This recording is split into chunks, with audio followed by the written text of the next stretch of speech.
Görürsüz indi.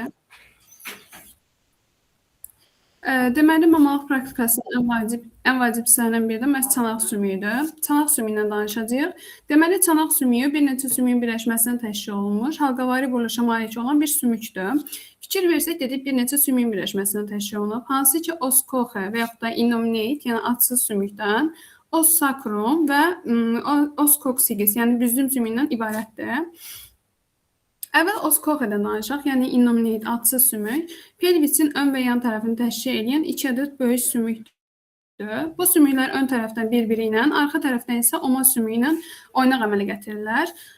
Sümüyün özü 3 sümükdən təşkil olunmuşdur. Ilium qalça, ischium oturaq və pubis qasıq sümüklərindən. Əvvəl başlayaq ilium sümüyündən. Ilium sümüyü os coxenin ən böyük hissəsidir, gördüyümüz kimi. Özü qanad hissədən, gövdədən təşkil olunmuşdur. Ümumilikdə isə medial və lateral səthləri var. Qanad hissəyə fikir versək, qanad hissənin yuxarı hissəsi qalınlaşmış göz şəklindədir. Hansı ki, buna ilica crista deyilir. Əlimizə, belimizə qoyduğumuzda hiss elədiyimiz həmin çıxıntılardır. Qanad hissənin özü geniş və enli hissədir. Burada iç səthdə 3 əsas struktura fikir veririk. Ilica fossa, ilica tuberosity və linea arcuata. Ilica fossa ön tərəfdə yerləşmiş geniş çuxurdur. Hansı ki, bu musculus iliacusun birləşməsi üçün vacib yerdir. Həmçinin musculus iliacus üçün hip flexion təşkil edir, yəni yapışma nöqtəsidir. Onun arxa tərəfində fikir versək, iliac tuberosity yerləşir. Iliac tuberosity birazdan sonra danışacağıq. Burada oma sümüyü ilə birlikdə sakroiliac oynaq əmələ gətirirlər. Həmin bu oynağın stabilizasiyasını təmin edən liqamentlərin birləşməsi üçün vacib olan bir qabardır. Və aşağı səthdə görürük, deməli, oynaq səthi var burada. Və iliac fossanın içəri aşağı kənarında linea arcuata yerləşən göstəri bir xətt var. Həmin bu linea arcuata biraz sonra danışacağıq. Linea terminalisi bir hissəsini təşkil edir. Həmin bu linea terminalis də böyük çanaqla kiçik çanağa ayrılan bir quruluşdur. Eyni zamanda dedik gövdə hissəsindən təşkil olunub, yəni cisimdən. Cismi vasitəsilə acetabulmun, yəni seçiş əsasının bir hissəsini təşkil edir. Həmçinin digər sümüklərlə də birləşir. İliumun arxa hissəsinə fikir versək, arxa hissəsi sizə əzəllərin birləşməsi üçün vacib olan bir strukturdur. Arxa hissəsində gördüyünüz kimi burada gluteal əzəllərin birləşməsi üçün xətlər var. Hansı ki, müvafiq olaraq posterior, anterior və inferior xətlər. Və burada həmçinin eyni zamanda spinalar da mövcuddur. Müvafiq olaraq spina iliaca anterior superior, spina iliaca anterior inferior və arxa səthlərində də spina iliaca posterior superior və spina iliaca inferior, posterior inferior. Burada da əzəl və bağların birləşməsi üçündür. Bir də fikir versəz, spina iliaca posterior inferiordan arxaya doğru, yəni bu hissədə böyük oturaq oyulması yerləşir. Yəni incisura ischiadica major. Hansı ki, burada da bədənin ən böyük siniri olan oturaq siniri keçir. İndi qidalanmasına baxaq sümüyün. Belə böyük bir sümüyün bir damarla qidalanması yəqin ki, olmaz. 3 cür qidalanır, hansı ki, iç tərəfdən, xarici tərəfdən və ehtiyat qidalanma, yəni oynağın ətrafında olan damarlarla qidalanır. İç tərəfdən qidalanmaya baxsaq, arteria lumbalis vasitəsilə, həmçinin burada dərin sirkumfleks arteriya və daxili qalça arteriyasının şaxəsi olan obturator arteriya vasitəsilə olur. Bu damarlar sümüyün üzərində olan dəliklər vasitəsilə sümüyə daxil olaraq iç tərəfdə olan vacib strukturlar, hansı ki, bayaq dedik, fossa iliacadır, linea arcuatadır, onların qanla təchiz edir ki, doğuş zamanı elə ola bilər ki, travma olar və damarlarda problem yaranar ki, bu da onları qanla qidalandırır. Daha sonra xarici səthində dedik əzəllər birləşirdi. Müvafiq olaraq gluteal əzəllərin arteriyaları vasitəsilə olur. Lakin bizdə əsas damarımız superior gluteal arteriyadır. Superior gluteal arteriya dərin şaxa verir, dərin nutrient şaxa verir iliuma və beləliklə sümüyü qidalandırır. Eyni zamanda superior və inferior gluteal arteriya foramen ischiadicum maiusdan piriformis əzələsinin müvafiq olaraq üstündən və altından keçərək lateral sirkumfleks arteriya ilə anastomoz əmələ gətirilir və oynaq ətrafında onu qidalandırırlar və beləliklə bu bizə göstərir ki, əgər hansısa bir travma nəticəsində damarın ya iç damar və yaxud da xarici damarda bir problem olsa, ehtiyat qidalama yöntəmi ilə yenə də sümüyü qanla təchiz edirlər. Digər bir sümüyümüz, os coxenin bir sümüyü isiumdur. İsium, yəni oturaq sümüyü. Fikir versək, sümük çanaq sümüyünün aşağı üstə bir hissəsini təşkil edir. Sümük cisimdən, yuxarı aşağı şaxələrdən və bir qabardan təşkil olunub. Cismi yenə asetabulun formalaşmasında iştirak edir və sümüyümüzün lateral, medial və bir də arxa səthi var. Arxa səthdən ischial tuberositidən dərin bir şırım vasitəsilə ayrılmışdır. Eyni zamanda burada böyük və kiçik oymalar var. Hansı ki, isium arxaya doğru gedərək iliumla birlikdə böyük oturaq oyması insüzülə ischiadika mayoru əmələ gətirir və burada da bayaq vurğuladıq ki, bədənin ən böyük siniri olan oturaq siniri keçir. Eyni zamanda spina ischiadika və isium tuberositin arasında kiçik oyma yerləşir, yəni insüzülə ischiadika minor. Burada baxırıq superior ramus arxaya doğru, aşağıya doğru gedərək inferior ramusla 90 dərəcə bucaq altında birləşir. Eyni zamanda inferior ramus önə doğru gedərək pubisin arxa qolu ilə birləşir və burada bir ischiopubik ark əmələ gətirirlər, yəni qövs formalaşır. Daha sonra isiumun üzərində vacib bir strukturlar var, hansı ki, spina ischiadika. Bunlar bizə mamalıq praktikasında çox vacib rol oynayır. Vaginal doğuş zamanı dölün prezentasiya edən hissəsinin səviyyəsinin təyinində, həmçinin pudental blok anesteziyası eləyərkən iynənin hara vuracağını müəyyən etmək üçün istifadə olunan istinad nöqtəsidir. Eyni zamanda omas sümüyü ilə spina ischiadika arasında ligamentum sacrospinosus birləşir. Bunun haqqında da sonra məlumat verəcəm. Ümumilikdə isiumun qidalanmasından da danışsaq, isiumun da qidalanması obturator arteriyanın medial və lateral şaxələri vasitəsilə müşahidə olunur.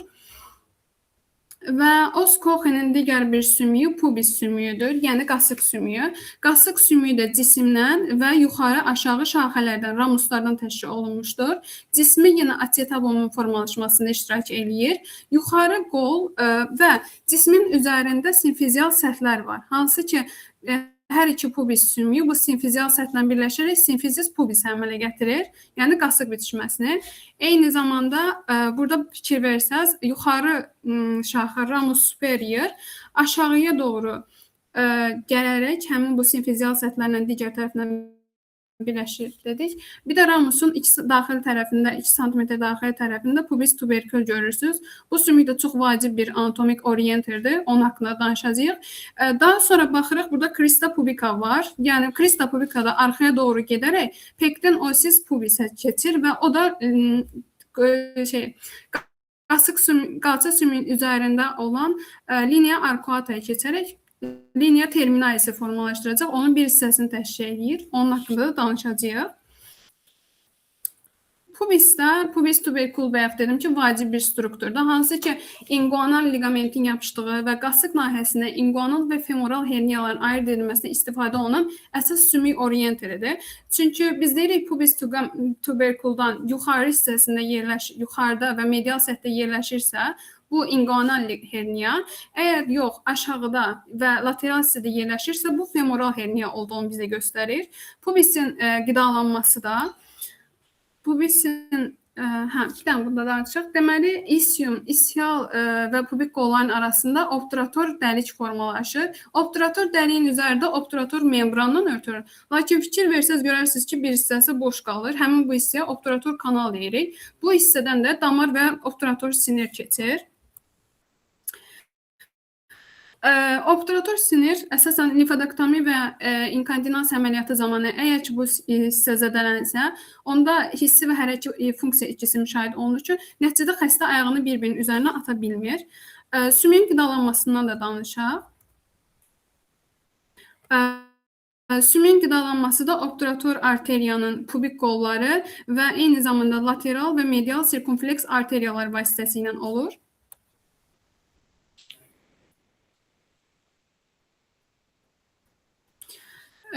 Bayaq dedik ki, simfizin qolları pubisin qolları bir-biri ilə birləşərək simfizis pubisi formalaşdırdı. Simfizis pubis sinatroyal bir oynaqdır, yəni hərəkətlidir, az hərəkətli bir oynaqdır. Üzərindən fikir versək, yəni bu oynaq hialin qığırdaqla örtülmüşdür üzəri. Daxili səthində isə interpubik fibrokartilaj lövhə var. Fikir versək, ön tərəfi arxa tərəfindən daha qalındır. Eyni zamanda bunların arasında maye şəklində olan oynaq mayesi də ola bilər.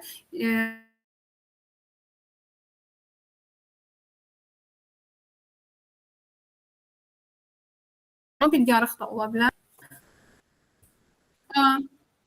Hə, simfizdə dedik ki, sinatroideal bir oynaqdır, yəni az hərəkətli bir oynaqdır. Üzəri, pubisin üzərini örtən hialin qığırdaqdan təşkil olunmuşdur. Və bunların arasında fibrokartilaj lövhə var. Elə ola bilər ki, bəzən bunların arasında maye ilə dolu olan bir yarıq, fissur da ola bilər. Və oynağın stabilizasiyasını təmin edən 4 əsas bağ mövcuddur. Səsim yaxşı gəlir, yoxsa?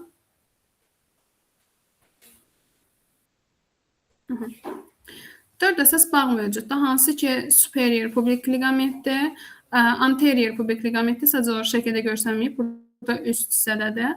Daha sonra arcuata pubik ligament və yaxud da biz buna inferior pubik ligament də deyirik və interpubik fibrokartilajdır. Gəlin başlayaq superior pubik ligamentdən, hansı ki, bu pubik krista pubikadan, hər iki tərəfin krista pubikasından pubik tuberkuluna qədər uzanan bir ligamentdir. Anterior pubik liqament əsasən möhkəm və güclü bir bağdır. Ön tərəfdən oynağı əhatə edir. Interpubik fibrokartilaj deyirik. Bu da sümükləri daxildən bir-birlərinə möhkəmləndirən qığırdaq toxumasıdır. Və arcuata pubik liqament isə burada görürük ki, qasıq qövsləri var. Qasıq qövsünün boşluğunu dolduran, həmçinin öndən və arxadan onları çarpazlaşdıraraq möhkəmləndirən bir liqamentdir. Daha sonra çanaq sümüyünün arxa hissəsini təşkil edən oma sümüyündən danışırıq. Oma sümüyü gövdəsi birləşmiş 5 sakral fəqərədən, bəzən 6 sakral fəqərədən təşkil olunur. Lakin koksiks də var. Koksiks isə 3-5, əksər hallarda isə 4 fəqərədən təşkil olunmuşdur. Əvvəl başlayaq sakrumdan. Sakruma fikir versək, üçbucaq formasında malik bir sümükdür, hansı ki, əsası var, daha sonra zirvəsi, eyni zamanda ön səthi, arxa səthi və iki yan səthi var. Burada əsası vasitəsi 5-ci bel fəqərəsi ilə əsası birləşir, yəni sakralizasiya olunur və burada sakrovertebral bir bucaq formalaşır. Buna biz oma burnu və yaxud da sakral promontorium deyirik. Bu da bizim mamalıq praktikasında vacib olan bir strukturdur. Yan tərəfinə baxsaq, qanda bənzər bir quruluş, yəni sakral aral mövcuddur və onların üzərində oynaq səthləri var. Həmin bu oynaq səthi ilə iliumun üzərində olan oynaq səthi ilə birləşərək sakroiliak bir oynaq əmələ gətirirlər. Arxa tərəfinə fikir versək, medial və lateral kristalar mövcuddur.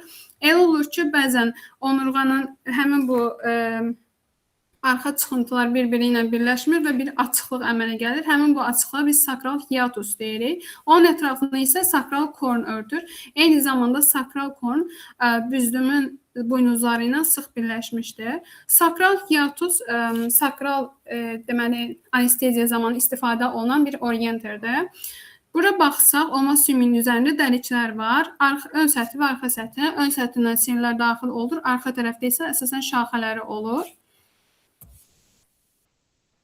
Qidalanmasına baxsaq damarlara, bildiyimiz kimi aorta gəlir, ümumi iki qalça arteriyasına ayrılacaq və burada bifurkasiya zonasında orta sakral arteriya çıxır. Həmin bu orta sakral arteriya da büzdümə kimi uzanır və sümüyün orta hissəsini qanla təchiz edir. Eyni zamanda yan tərəfdən də qidalanma olur. Baxsaq, daxili qalça arteriyasına şaxəsi olan lateral sakral arteriya çıxır. Həmin bu da yan tərəfdəki dəliklərdən daxil olaraq sümüyün yan hissəsini qana təchiz edir. Eyni zamanda medial və lateral şaxələr də bir-birinə birləşərək çanaqda güclü damar şəbəkəsi əmələ gətirirlər. Büzdümdən danışım. Büzdüm də dedik bayaq koksigis adlanır. Bu da 5-ci oma ilə əsasən iç sümük hərəkətlə birləşir. Digər sümüklər isə yaşla əlaqədar olaraq bir-biri ilə daha da bərk birləşir və tək bir sümük kimi görsənir sonra. Bayaq dedik ki, sakroilium və oma birləşərək sakroiliak oynaq formalaşdırırlar. Həmin bu oynaq diatroidial oynaqdır. Yəni ki, hərəkətli oynaqdır. Sadəcə olaraq üzəri kələkötür olduğuna görə bu oynaq yəni hərəkətsiz sayılır. Bax, burada fikir versək, əsas bağlarımız var. Oynağın stabilizasiyasını təmin edən anterior sakroiliak ligament, posterior sakroiliak ligament və interosseous ligament, hansı ki, burada şəkildə görsənmir, çox dərində yerləşir. İliak tuberositi ilə omanın üzərində yerləşən sakral tuberositinin arasında olan bir bağlardır. Çox güclüdür və sümükləri bir-birinə sanki pərçimləyir. Anterior sakroiliak ligament omanın ön səthini iliumun ön səthi ilə birləşdirən bir ligamentdir və posterior sakroiliak ligament dedik, hansı ki onun da uzun şəkildən görürsünüz və qısa şaxələri var. Qısa şaxəsi omanın arxa səthi ilə iliak tuberositi arasında yerləşir. Uzun şaxəsi isə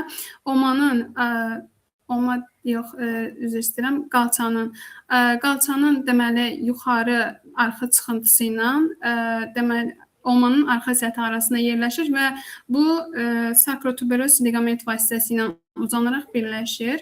Sakrotuberoz ligament də fikir versəz, burada şəkildə də görərsiniz, oturaq qabarı ilə oma arasında birləşən bir ligamentdir. Eyni zamanda burada sakrospinoz ligament də görürsünüz. Yəni oma ilə spina ischiadikanın arasında olan bir ligamentdir. Bunlar isə bizə yardımçı ligamentlərdir və digər bir yardımçı ligamentimiz iliolumbar ligamentdir. Hansı ki, bu da bel fəqərləri ilə iliumu birləşdirən ligamentdir.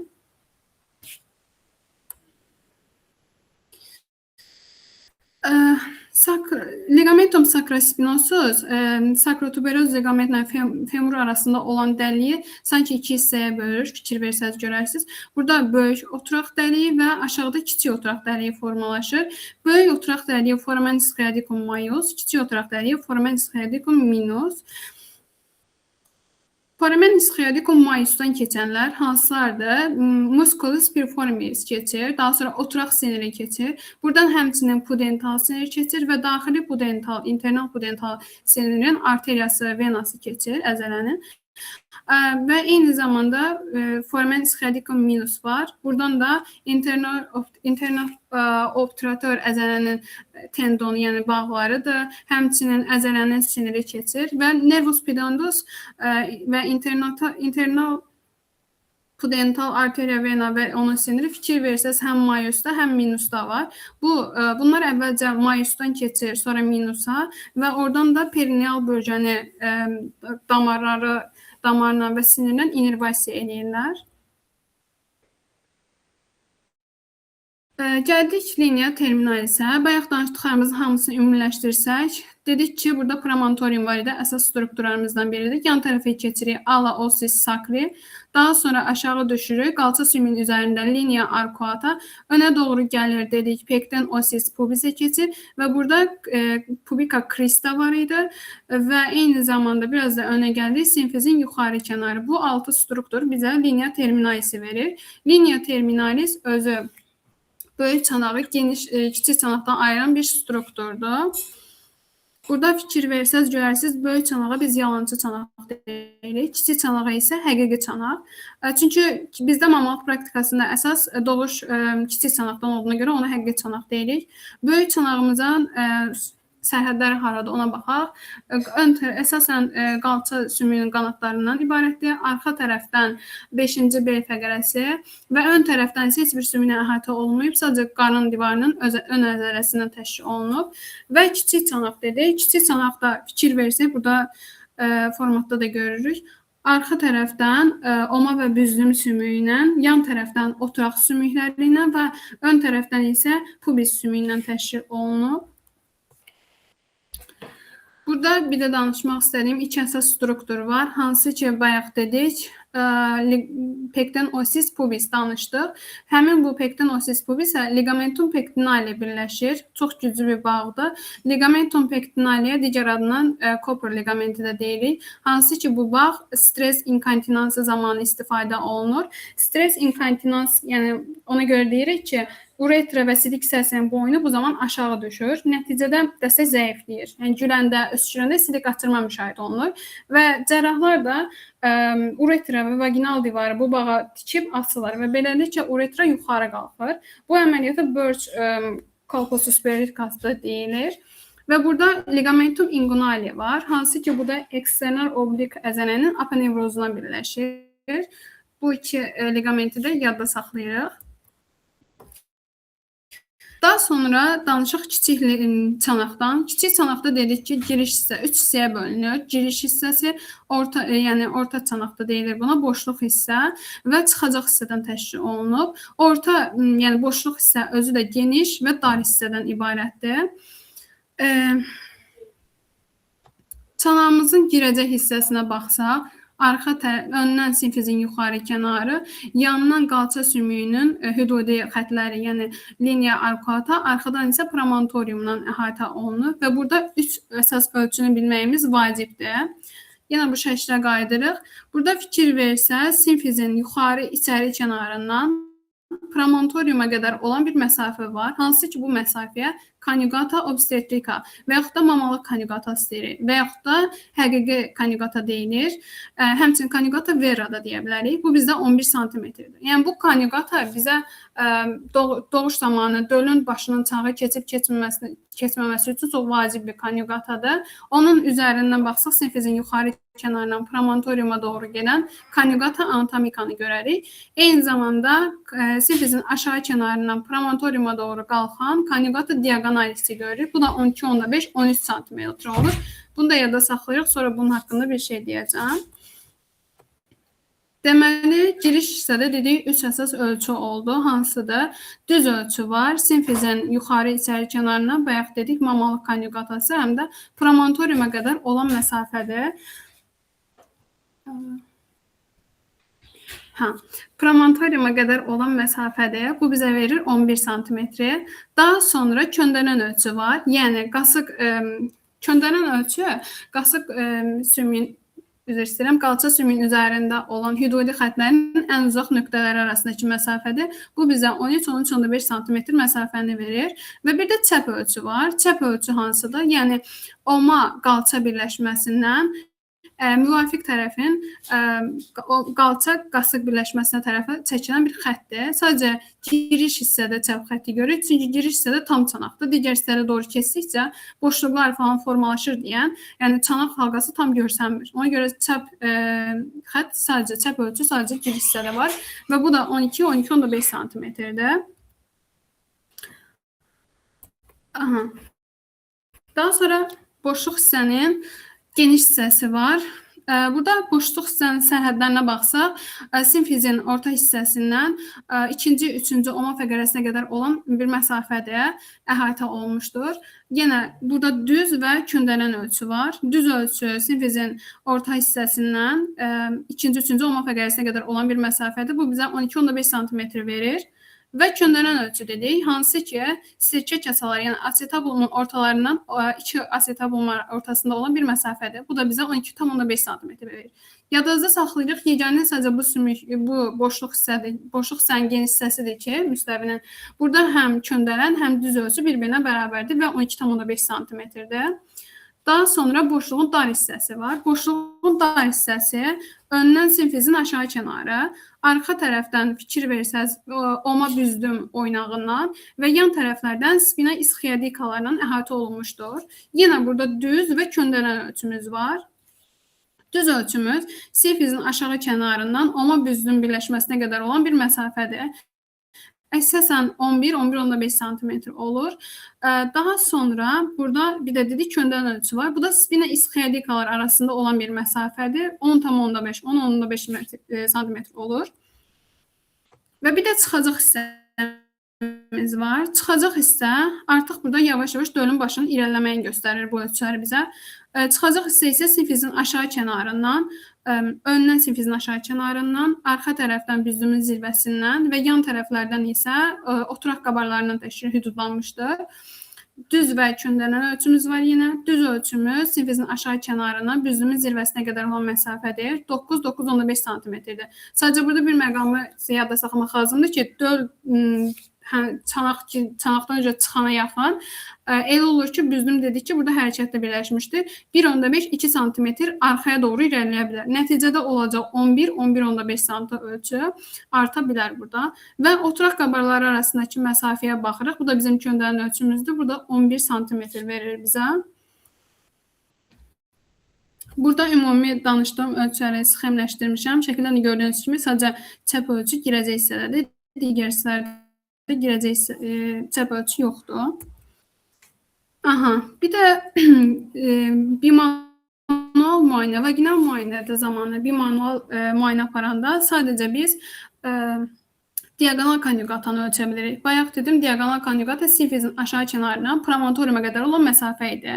Niyə sadəcə bunu ölçə bilirik və bunu əsasən bizə mamalıq konjugatası haqqında bir fikir yürüdə bilirik. Bizim üçün də doğuşun əsas çanağa girib girməməsi, yəni doğuş üçün ən vacib olan konjugata da məhz mamalıq konjugatasıdır.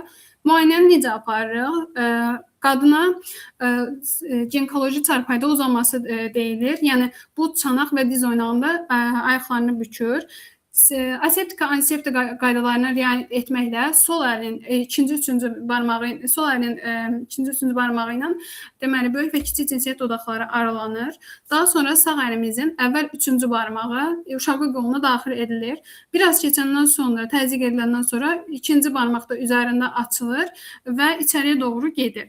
Əgər çanaq dardırsa, əllərimiz promontoriuma gedib çatacaq. Yox, əgər çanaq genişdirsə, promontoriuma çatmayacaq.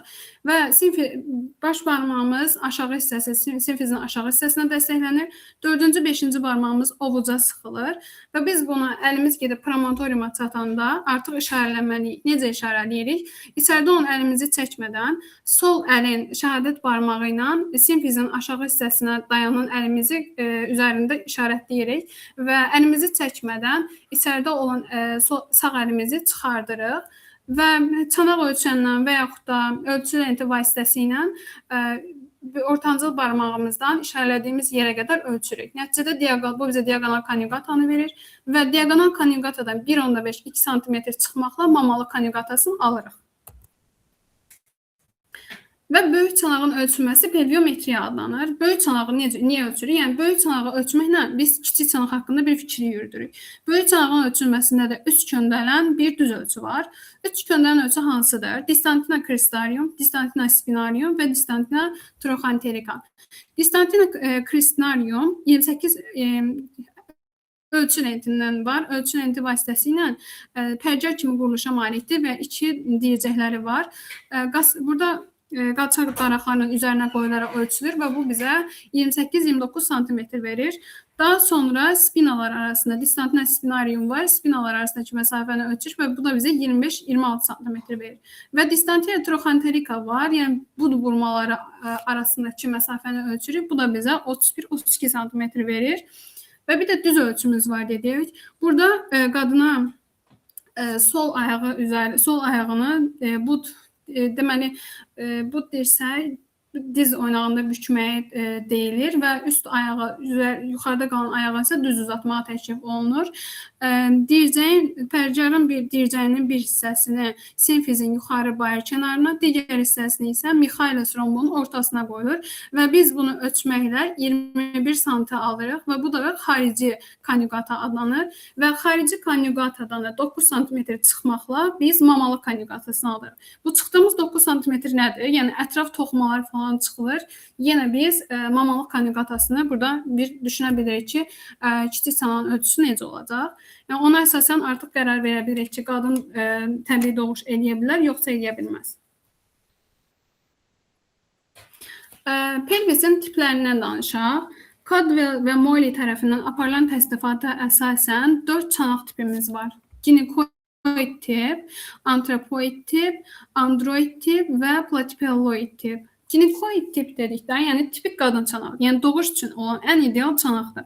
Asiyalı qadınların 80%-də, ağbərli qadınların isə 50-70%-də müşahidə edə bilərik. Çanağın formasına baxsaq, dairəyə oxşar oval formadadır və çanağı da yan divarlar fikir versəniz bir-birinə paraleldir və aşağıya doğru daralmırlar. Spina ischiadikalara fikir verin. Spina ischiadikalar çox da qabarıq deyil və geniş formadadır. Yəni burada dölün keçməsi üçün rahatdır. Eyni zamanda supivik bucağa baxırıq 90 dərəcədən artıqdır. Sonra gəlirik antropoid danışmaq istəyirəm antropoid çanaq haqqında. Yəni insana bənzər deməkdir. Fikir versəz forması uzunsov dikine formadadır. Burada baxsaz düz ölçü sanki köndələn ölçüdən böyükdür və fikirləşsək bu ginikoidin sanki 90 dərəcə fırlanmış formasıdır və burada sakrum düzdür və bir neçə 6 fəqərdən təşkil olunmuşdur. Digər tiplərdən fərqlənir və burada 6 fəqərə olduğuna görə buna həm də dərin çanaq da deyilir. Daha sonra android tipdən, yəni kişi tipdən danışıq. Android tip də oma önə doğru qabarmış formadadır. Nəticədə fikir versəz, çanaq girəcəyi ürək quruluşu, yəni üçbucaq formanı alır. Və burada çanaq girəcəyi dardır. Çünki spina ischiadikalara fikir verin, iti və qabarıqdır. Eyni zamanda supevik bucaq da çox dardır və yan divarlar aşağıya doğru gəldikcə bir-birinə yaxınlaşır və huri forma, yəni ürək forması alır. Körpənin başı çanağın dərinliyinə getdikdə burada ilişib qalacaq və nəticədə daxili rotasiya, yəni fırlanma çətin olduğuna görə tez-tez mamalıq maşalarına, həmçinin vakuumdan istifadə olunur. Eyni zamanda burada ölü doğuş riski digər tiplərə nisbətən daha yüksəkdir və platypelloid tip var, yəni yastı çanaq. Bunu özüm axıra saxladım, çünki ən nadir rast gəlinən çanaq növüdür. Hansı ki, burada fikir versəz, düz ölçü köndələn ölçüdən kiçikdir. Və burada yan divarlar düzdür.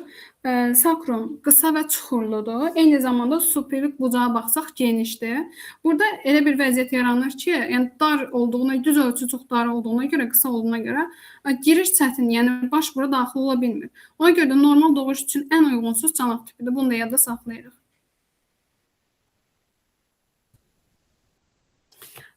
Gəldik pelvisin avtonom sinir sisteminə. Pelvisin avtonom sinir sistemi pelvik orqanları, yəni çanaq boşluğunda yerləşən orqanları inervasiya edən bir sistemdir.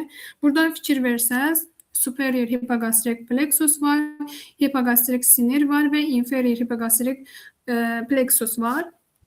Superior hipogastrik plexus aortanın bifurkasiya yerinin aşağı hissəsində mezenterik inferior arteriyadan aşağı hissədə yerləşmişdir. Həmçinin burada lumbar spinadan, simpatik düyünlərdən sinirlər gəlir və bu digər qanglionlardan fərqli olaraq burada tipik bir qanglion yoxdur. Yəni 1-3 sinir dəstəsindən təşkil olunubdur və aşağıya doğru bu getdikcə hipogastrik fikir versəz sinirə keçir. Hipogastrik sinir isə inferior hipogastrik plexusa keçir və ikinci, dördüncü sakral S2, S4 səviyyəsində artıq buradan pelvik splanik sinirlər çıxır və o da aşağıya doğru gəlir.